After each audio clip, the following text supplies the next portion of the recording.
Orang jauh. Orang Kempas. Orang Kempas Johor Kempas Johor baru.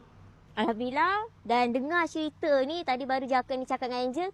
Akak ni dah 5 kali sebenarnya dah jejak kaki dekat Hafizah Enterprise dengan Gudang Boyzan. Mula-mula akak ni tengok kita dekat Hafizah Enterprise. Bye. Datang lagi. Bye. So. Bye. So Alhamdulillah, ni geng kita daripada Kempas Johor. Sekarang ni dah maghrib. Kalau korang tengok pun masih ada customer kat sana. Buah Kemah tengah deal sofa P6. Dan rata-rata mesti nak tahu kenapa P6 ni antara sofa yang terlaju dan orang suka. Walaupun belum level grade A, tapi kalau korang datang sini, korang tengok sendiri hasil tangan P6. Kenapa dah 2 tahun kita kontrak? Alhamdulillah, hasil tangan dia orang lama yang buat, kemas, cantik.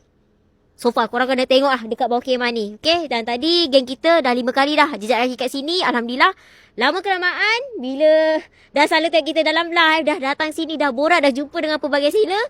Akak pilih untuk Soul combo. Tengok total 13,000 lebih, 999. 2 barang. Meja makan dengan set sofa. Alhamdulillah belakang Angel ni kalau kau perasan. Kenapa bersepah-sepah ni? Kenapa ada packing-packing ni? Ni semua barang dah Soul. So untuk geng kita yang mana belum datang sini, nak tengok apa yang best tentang Gudang Boyzan, korang kena datang sini.